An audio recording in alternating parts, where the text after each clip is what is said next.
കഴിയില്ല. അപ്പോഴും യൂനുസ് നബി അല്ലാഹുവിനോട് പറഞ്ഞു, ലാ ഇലാഹ ഇല്ലാ അൻത സുബ്ഹാനക ഇന്നി കുന്തു മിനൽ ളാലിമീൻ. ഇങ്ങനെ ദുആ ചെയ്യണം, ഇങ്ങനെ ദുആ ചെയ്യണം. നമുക്ക് അങ്ങനെ ഒരു സ്വഭാവമില്ല. നമുക്ക് എന്തെങ്കിലും വന്നു കഴിഞ്ഞാൽ നിരാശയാണ്. കല്യാണം കഴിഞ്ഞ മക്കളില്ലാത്തവരില്ല. ഒരു സഹോദരൻ പറഞ്ഞു, 8 വർഷമായി മക്കളില്ല. അല്ലാഹു മക്കളെ കൊടുത്ത് അനുഗ്രഹിക്കുമാറാകട്ടെ. ഇവിടെ നമ്മൾ വിചാരിക്കുന്നുണ്ട്, കൊല്ലങ്ങളായി മക്കളില്ലാതെ നടക്കുന്നവർ, വീടില്ലാതെ നടക്കുന്നവർ, പ്രയാസങ്ങൾ അനുഭവപ്പെടുന്നവർ, നമ്മൾ എന്തു പറയുന്നത് കഴിഞ്ഞു, എല്ലാം അവസാനിച്ചു. ആര് പറഞ്ഞു അവസാനിച്ചത്? ആരാ പറഞ്ഞത്? നീ എന്റെ അള്ളാഹുവിൽ പ്രതീക്ഷ വെക്കാത്തെന്ത്?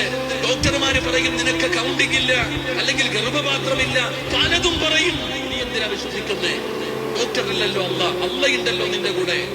എന്റെ പ്രിയപ്പെട്ട ഉപ്പമാരോട്, ഉമ്മമാരോട്, എന്റെ സഹോദരിമാരോട് ഞാൻ ചോദിക്കുന്നു, മക്കളില്ലാത്ത നിനക്ക് എന്തേ നിരാശ വന്നത്? എന്തേ നിനക്ക് എന്താക്കി മക്കളെ തരാൻ കഴിയില്ലേ? നിനക്ക് വീട് തരാൻ കഴിയില്ലേ? നിന്റെ രോഗം മാറ്റാൻ കഴിയില്ലേ? നിന്റെ പ്രയാസം മാറ്റാൻ എന്താക്കി കഴിയില്ലേ? അല്ലാഹുവിന് കഴിയും സഹോദര, നീ ദുആ ചെയ്യ്. 120ഓളം വയസ്സുള്ള സക്കരിയ നബി അലൈഹിസ്സലാം അല്ലാഹുവോട്